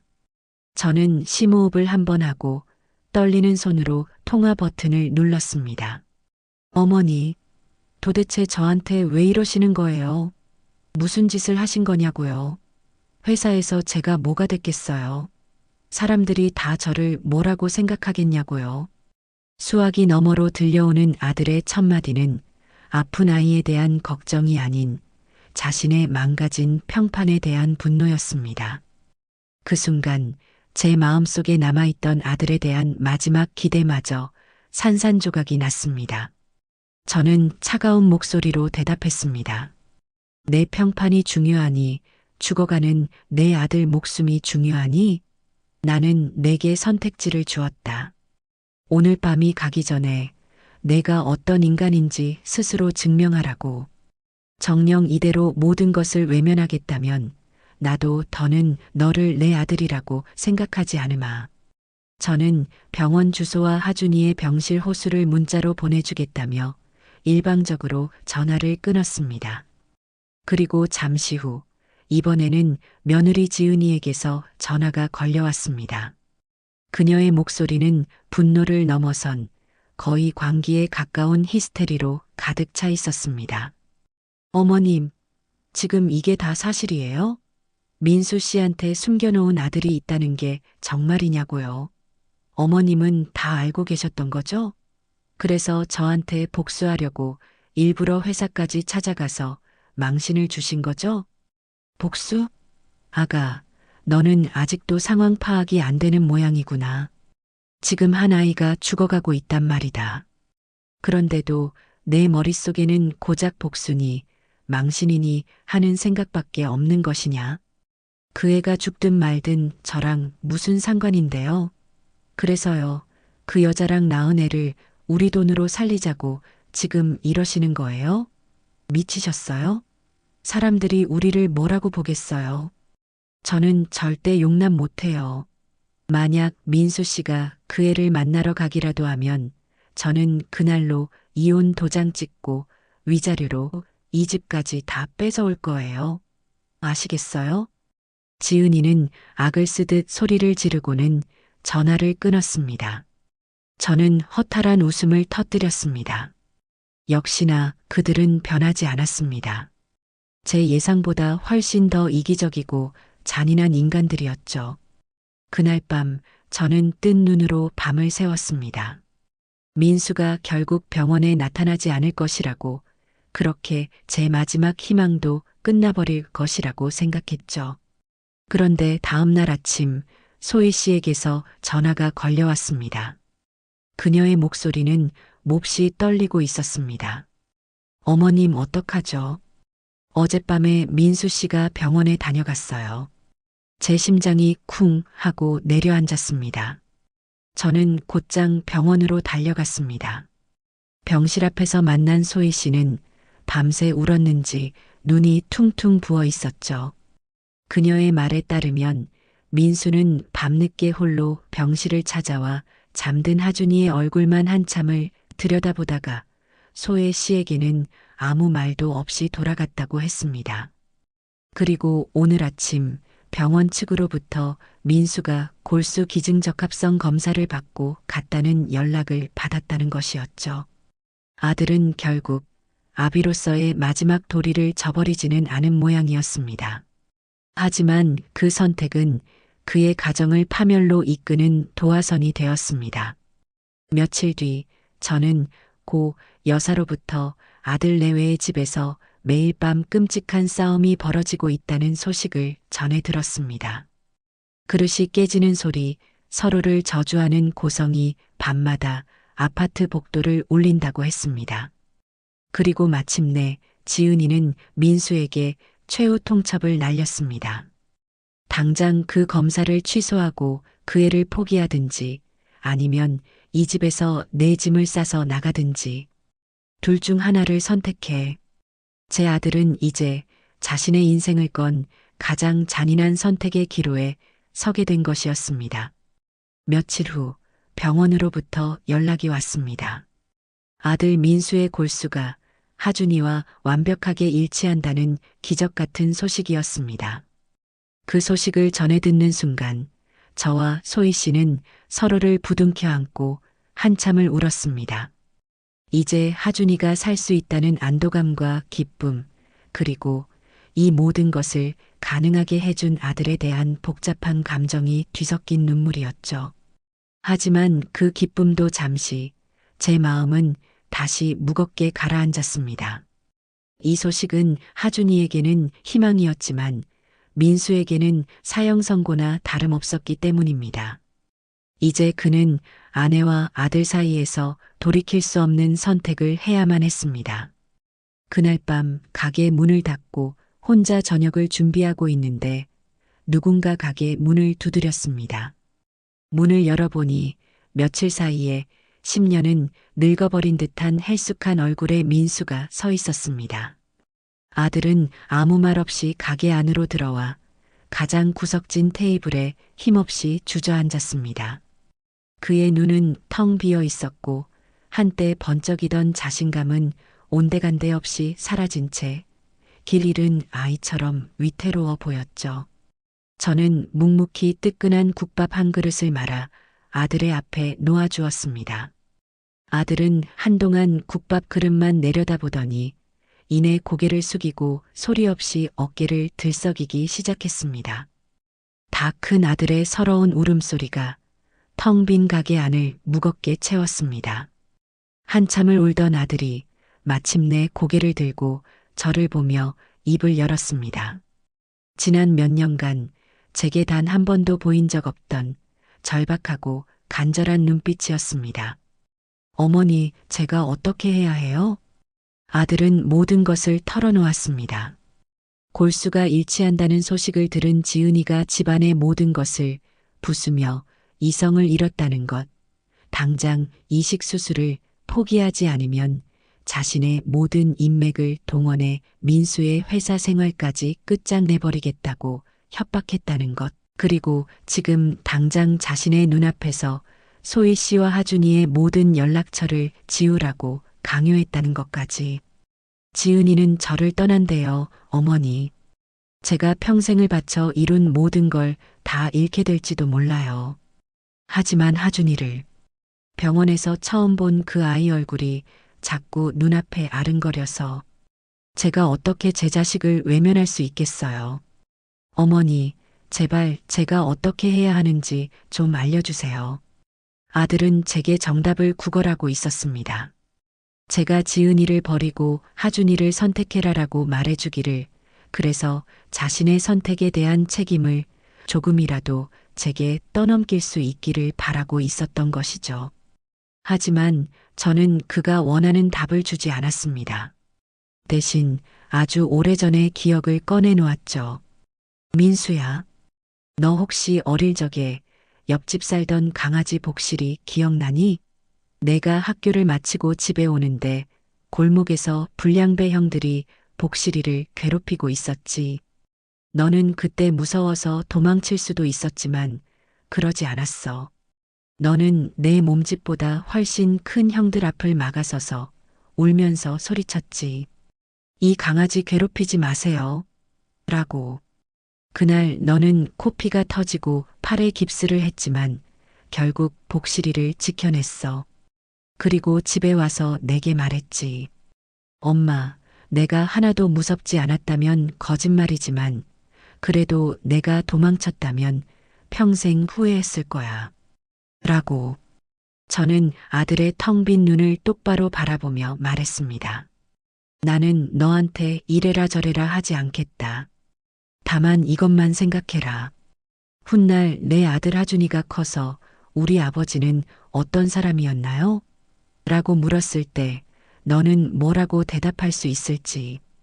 코피가 터질까 무서워 힘없는 강아지를 외면했던 비겁한 사람이었다고 말할 것인지, 아니면 두려웠지만 맞서 싸워 지켜냈던 용감한 사람이었다고 말할 것인지. 내 스스로에게 부끄럽지 않은 답을 할 수 있는 길을 선택해라. 그게 어떤 길이든 그 결과는 온전히 너 혼자 감당해야 할 몫이다. 제 말이 끝나고 우리 사이에는 긴 침묵이 흘렀습니다. 아들은 더 이상 울지 않았습니다. 그는 텅 비어 있던 눈에 아주 천천히 하지만 분명한 결의를 채워넣고 있었습니다. 그는 말없이 일어나 저를 향해 아주 깊이 고개를 숙였습니다. 그리고는 아무 말 없이 가게를 나섰습니다. 그날 밤 저는 잠들지 못했습니다. 그리고 새벽녘이 되어서야 아들에게서 짧은 전화가 걸려왔습니다. 그의 목소리는 지쳐 있었지만 이상할 정도로 차분하고 단단했습니다. 어머니, 저 결정했어요. 하준이 살릴게요. 수화기 너머로 지은이가 무언가를 집어 던지며 내지르는 날카로운 비명소리가 희미하게 들려왔습니다. 전화는 곧 끊겼습니다. 저는 전화기를 내려놓고 창밖으로 밝아오는 여명을 바라보았습니다. 제 아들은 그가 평생을 바쳐 이룩했던 모든 것을 잃게 되겠지만 동시에 아비로서, 한 인간으로서 가장 중요한 것을 지켜낸 참이었습니다. 골수 이식 수술이 있던 날 병원 복도는 유독 길고 적막하게 느껴졌습니다.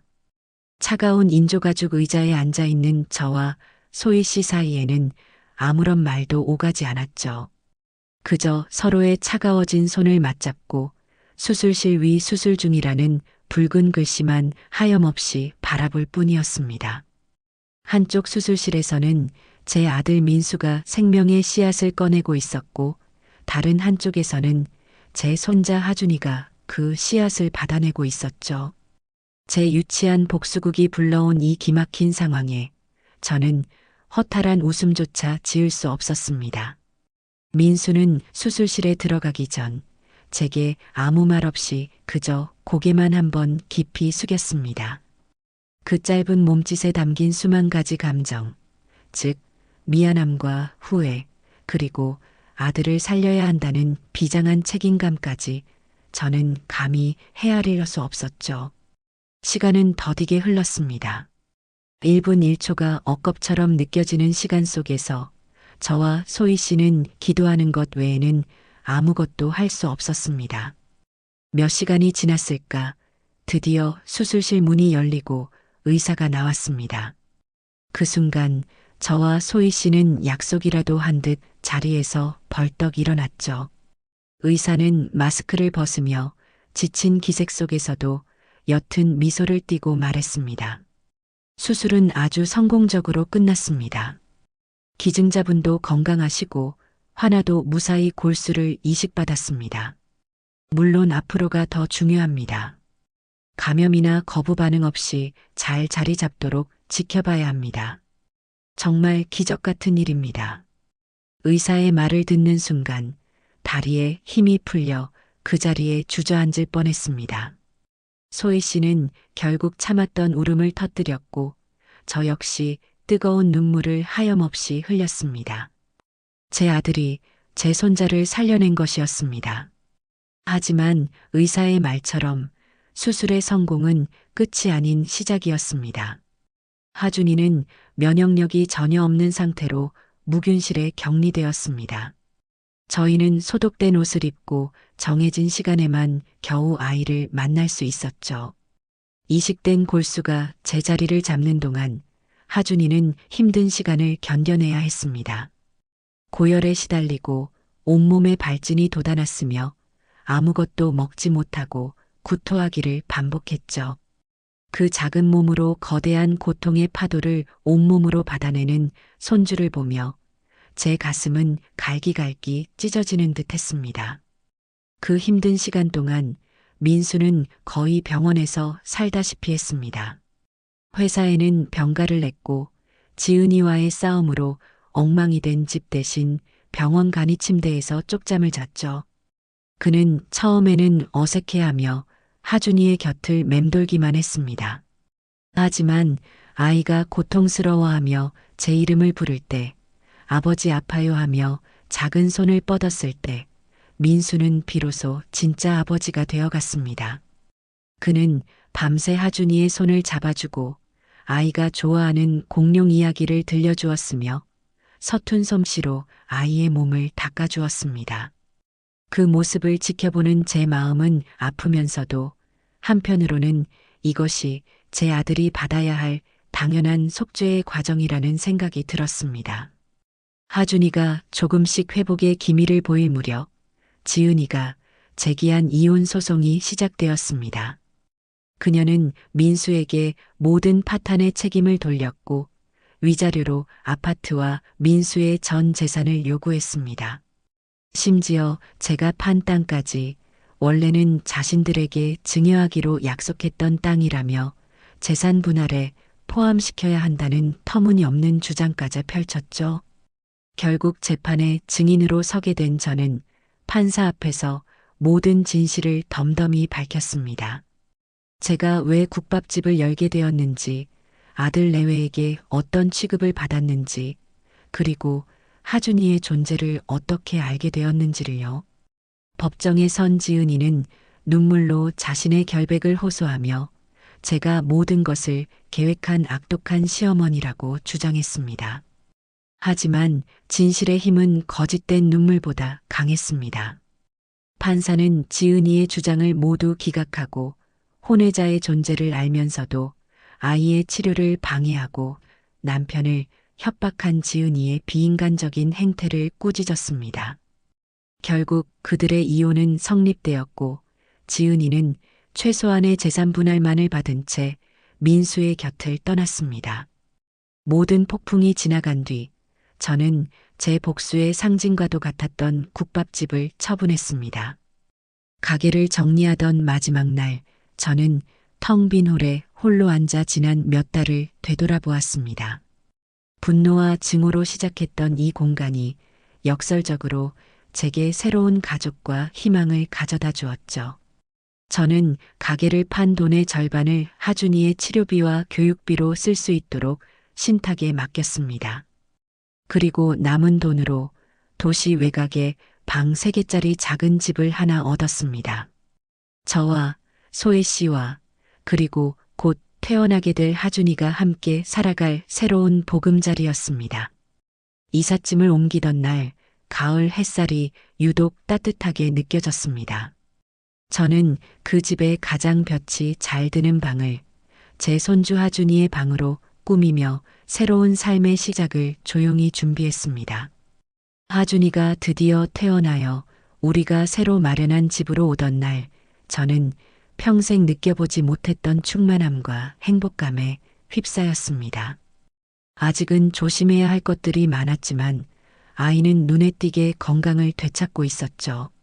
제 손을 잡고 집 안 구석구석을 구경하는 하준이의 밝은 얼굴을 보니 지난날의 모든 고통이 눈 녹듯 사라지는 기분이었습니다. 소혜 씨 역시 오랜만에 편안한 미소를 되찾았고 우리는 그렇게 서툴지만 따뜻한 새로운 가족의 형태를 만들어가기 시작했습니다. 하지만 그 행복 속에는 제 아들 민수의 자리가 없었습니다.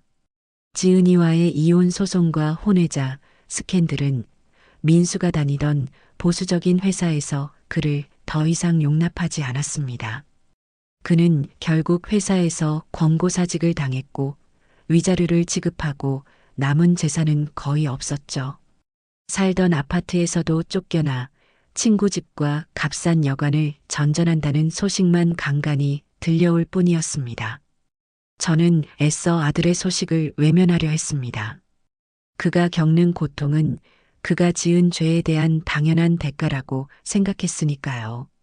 하지만 밤에 잠자리에 들 때면 찬 바닥에서 웅크리고 잠을 청하고 있을 아들의 모습이 떠올라 저도 모르게 가슴이 아려오곤 했습니다. 그러던 어느 늦은 가을밤이었습니다. 마당에 낙엽이 스산하게 뒹구는 소리를 들으며 잠을 청하고 있는데 누군가 아주 조심스럽게 현관문을 두드렸습니다. 이 시간에 찾아올 사람이 없었기에 저는 의아한 마음으로 문을 열었죠. 문 밖에는 차마 말로 형용할 수 없을 정도로 초라하고 망가진 모습의 민수가 서 있었습니다. 한때는 번듯했던 그의 비싼 정장은 구겨지고 더러워져 있었고 며칠은 좋게 면도를 하지 않은 얼굴은 낯선 사람처럼 수척했습니다. 그의 발치에는 낡은 여행 가방 하나가 전부였죠. 그는 저와 눈이 마주치자 고개를 푹 숙인 채 아무 말도 하지 못했습니다. 그의 눈에 고인 것은 분노나 원망이 아닌 깊이를 알 수 없는 거대한 부끄러움과 절망이었습니다. 저는 잠시 아무 말 없이 아들을 바라보았습니다. 지난날 저를 문 밖으로 내쫓던 오만하고 이기적인 아들의 모습은 온데간데 없었습니다. 제 앞에는 그저 세상의 모든 풍파를 온몸으로 맞고 길을 잃어버린 가엾은 한 남자만이 서 있을 뿐이었죠. 왜 왔니? 제 목소리는 제 생각보다 훨씬 더 차갑게 나갔습니다. 아들은 한참을 망설이다 거의 기어들어가는 목소리로 입을 열었습니다. 어머니, 저 갈 곳이 없습니다. 그 한마디를 내뱉고 아들은 더 이상 말을 잇지 못했습니다. 대신 그의 눈에서 뜨거운 눈물방울이 툭, 툭 시멘트 바닥으로 떨어져 내렸습니다. 아들은 제 앞에서 무릎을 꿇었습니다. 그리고는 어린아이처럼 서럽게 울기 시작했습니다. 어머니, 제가 잘못했습니다. 제가 다 잘못했어요. 그러니 제발 여기서 잠만 자게 해주시면 안 될까요? 방이 없으면 마루에서라도 괜찮습니다. 거실 청소든 마당 쓰는 일이든 제가 다 하겠습니다. 제발 저를 거두어 주세요, 어머니. 아들의 울음 섞인 애원을 들으며 제 마음은 무겁게 가라앉았습니다. 머리로는 안 된다. 저 녀석을 받아주면 안 된다. 고 소리쳤지만 가슴은 이미 무너져 내리고 있었습니다. 저를 배신하고 상처 줬던 아들이었지만 그는 여전히 제 배 아파 낳은 자식이었습니다. 그때 제 등 뒤에서 하준이의 목소리가 들렸습니다. 할머니, 누구세요? 잠이 깬 하준이가 부스스한 얼굴로 저를 올려다보고 있었습니다. 무릎을 꿇고 울고 있던 민수는 그 목소리에 고개를 들었습니다. 그리고 처음으로 온전한 정신으로 자신의 아들과 마주했습니다. 하준이는 낯선 남자를 보며 제 등 뒤로 숨었죠. 그 순간 저는 결정을 내렸습니다. 이것은 아들을 용서하는 것이 아니었습니다. 제 손주에게 아버지를 되찾아주기 위한 어쩔 수 없는 선택이었습니다. 저는 굳은 표정으로 아들에게 말했습니다. 일어나거라. 남들 보기 창피하다. 그리고는 굳게 닫혀있던 현관문을 활짝 열고 옆으로 비켜섰습니다. 아들은 믿을 수 없다는 표정으로 저를 바라보다 이내 말없이 일어나 절뚝거리며 집 안으로 들어섰습니다. 그날 밤 저는 아들에게 가장 작고 차가운 골방을 내주었습니다. 그리고 그를 향한 제 마음의 문은 여전히 굳게 닫아둔 채였습니다. 그렇게 제 아들 민수와의 기묘하고 서먹한 동거가 시작되었습니다. 아들은 제 말대로 정말 집안의 모든 굳은 일을 그림자처럼 해냈습니다. 제가 잠에서 깨기 전인 이른 새벽에 일어나 마당에 낙엽을 쓸고 밤사이 내놓은 재활용 쓰레기들을 분리수거했으며 제가 힘들게 옮기지 못하는 무거운 장독대나 화분들을 말없이 제자리로 옮겨놓곤 했죠. 하지만 저와 아들 사이에는 여전히 보이지 않는 두꺼운 유리벽이 존재했습니다. 우리는 한 지붕 아래 살았지만 서로의 삶에 깊이 관여하지 않았습니다. 아침 식사 시간에는 모두가 식탁에 둘러앉았지만 약속이라도 한 듯 누구도 먼저 말을 꺼내지 않았죠. 그저 숟가락과 그릇이 부딪히는 소리만이 어색한 공기를 채울 뿐이었습니다. 민수는 늘 고개를 숙인 채 가장 먼저 식사를 마쳤고 곧장 설거지를 한 뒤 조용히 자기 방으로 사라지곤 했습니다. 그러던 어느 날 저는 아들이 창고에 넣어둔 낡은 여행 가방을 정리하다 그 안에서 아주 익숙한 물건 하나를 발견했습니다. 바로 모든 사건의 발단이 되었던 제 낡은 독일제 반찬통이었습니다. 수많은 반찬통 중 유일하게 살아남았던 하지만 그마저도 뚜껑에 금이 가 있던 바로 그 통이었죠. 그런데 놀랍게도 반찬통은 아주 깨끗하게 씻겨 있었습니다. 마치 새 것처럼 윤이 날 정도로요. 저는 그 반찬통을 들고 마당에서 잡초를 뽑고 있던 아들에게 다가가 물었습니다. 제 목소리는 저도 모르게 조금 떨리고 있었죠. 이게 왜 여기 있느냐? 아들은 제 손에 들린 반찬통을 보더니 하던 일을 멈추고 잠시 침묵했습니다. 그리고는 제 눈을 피한 채 아주 작은 목소리로 대답했죠. 집을 나오기 전에 제가 직접 씻었습니다. 어머니께서 아끼시던 것 같아서요. 그것은 사과가 아니었습니다. 하지만 그 어떤 사과의 말보다도 더 무겁게 제 마음에 와닿았습니다. 저는 그 반찬통을 들고 부엌으로 돌아왔습니다. 그리고는 한참 동안 금이 간 뚜껑을 어루만졌습니다. 이 반찬통을 혼수품으로 해왔던 젊은 시절의 제 모습, 남편과 함께 이 통에 음식을 담아 나들이 가던 행복했던 기억, 그리고 쓰레기 더미 속에서 처참한 모습으로 발견했던 그날의 절망감까지 수십 년의 세월이 이 작은 통 안에 모두 담겨 있는 듯 했습니다. 저는 더 이상 아무 말도 하지 않고 그 반찬통을 부엌 찬장에 가장 잘 보이는 곳에 올려두었습니다. 그날 이후 우리 사이를 가로막고 있던 얼음벽에 아주 작고 희미한 금이 가기 시작했습니다. 시간이 흐르며 우리 집에는 새로운 일상이 아주 천천히 조심스럽게 자리 잡았습니다. 민수는 동네 인력시장을 통해 막노동을 시작했습니다. 한때는 번듯한 양복을 입고 고급 승용차를 몰던 아들이었지만 이제는 매일 흙먼지를 뒤집어 쓰고 안전모를 쓴 채 파김치가 되어 돌아왔죠. 그의 손은 온통 굳은 살과 상처투성이었지만 단 한 번도 힘들다는 내색을 하지 않았습니다. 그는 그렇게 번 얼마 안 되는 돈으로 집에 돌아오는 길에 하준이가 좋아하는 붕어빵을 사오거나 소희가 쓸 핸드크림을 사오곤 했습니다.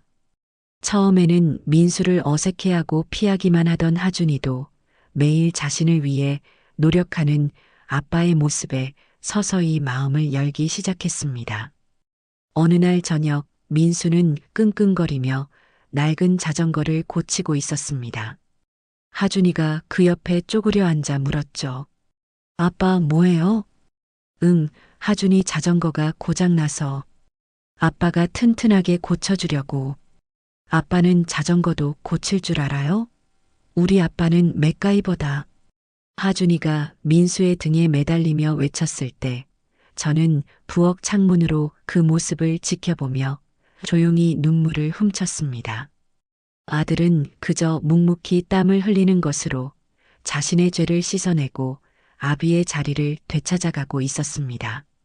소희 역시 그런 민수를 더 이상 원망의 대상이 아닌 연민과 동지의 눈으로 바라보기 시작했죠. 그녀는 매일 밤 민수가 돌아오면 따뜻한 물수건을 가져와 그의 상처투성이 손을 닦아주었습니다. 그들의 사이에는 사랑이라고 부를 만한 감정은 없었지만 하준이라는 아이를 함께 키우는 동지로서의 깊은 유대감이 생겨나고 있었습니다. 우리의 위태롭고 기이한 동거는 그렇게 아주 느리고 조심스럽게 가족이라는 이름을 향해 나아가고 있었던 겁니다. 그러던 어느 저녁 저희 집 초인종이 울렸습니다. 문을 열어보니 그곳에는 제 전 며느리였던 지은이가 서 있었습니다. 한때는 화려하게 빛나던 그녀의 모습은 온데간데 없고 값비싼 옷차림도 그녀의 지치고 불안한 기색을 감추지는 못했습니다. 그녀는 이혼 후 사업을 하던 친정이 부도가 나면서 하루아침에 모든 것을 잃었다고 했습니다. 그녀는 거실에 앉아있던 민수를 보자마자 그 앞에 무릎을 꿇고 울며 매달렸습니다. 여보 아니 민수 씨, 나 정말 잘못했어요. 내가 어리석었어요. 당신 없이 살아보니까 내가 얼마나 당신을 사랑했는지 알겠더라고. 우리 다시 시작하면 안 될까요? 내가 당신한테 정말 잘할게요. 우리 좋았던 시간도 많았잖아요. 네. 저는 그 모습을 방 안에서 조용히 지켜보았습니다. 만약 예전의 민수였다면 눈물을 흘리는 지은이의 모습에 마음이 흔들렸을지도 모릅니다. 하지만 지금의 아들은 달랐습니다. 그는 무릎 꿇은 지은이를 차가운 눈으로 내려다보더니 아주 단호하고 차분한 목소리로 말했습니다. 일어나, 지은아. 그리고 돌아가. 민수 씨, 제발. 나 이제 갈 곳도 없단 말이야. 당신이 나 좀 받아주면 안 돼? 우리 여기까지 하자. 너 원망 안 해. 나도 너한테 좋은 남편은 아니었으니까. 하지만 내 남은 인생은 내 아들 하준이 옆에서 아버지로 살아야겠어. 그게 내가 평생 갚아야 할 빚이고 유일한 행복이니까. 그러니 너도 이제 나 같은 놈은 잊고 너의 새로운 인생을 살아. 잘 지내라. 민수는 지은이의 팔을 잡아 부드럽게 일으켜 세웠습니다. 그리고는 그녀를 집 밖으로 내보낸 뒤 조용히 현관문을 닫았습니다. 문 하나를 사이에 두고 한때 부부였던 두 사람의 인생이 완전히 다른 방향으로 갈라지는 순간이었습니다. 민수는 한참 동안 문에 기댄 채 서 있었습니다. 저는 그의 뒷모습을 보며 아들이 비로소 과거의 굴레를 끊고 진짜 어른이 되었음을 느낄 수 있었습니다. 시간이 흘러 하준이의 8번째 생일이 돌아왔습니다. 우리는 그날 거창한 파티 대신 소박하지만 따뜻한 생일상을 차렸습니다. 저는 하준이가 좋아하는 잡채와 불고기를 만들었고 소희는 며칠 전부터 인터넷을 뒤져가며 배운 솜씨로 직접 생크림 케이크를 구웠죠. 민수는 지난 한 달간 막노동을 하고 받은 돈을 몽땅 털어 마당 한편에 하준이를 위한 작은 나무 그네를 만들어 주었습니다. 우리의 작은 집 마당에는 하준이의 즐거운 웃음소리와 행복한 노랫소리가 가득 울려 퍼졌습니다. 저는 각 구운 케이크의 촛불을 힘껏 불어 끄는 손주의 얼굴을 보며 눈시울이 뜨거워지는 것을 느꼈습니다. 아이의 붉어진 두 뺨은 그 아이가 이제 완전히 건강을 되찾았다는 가장 확실한 증거였으니까요.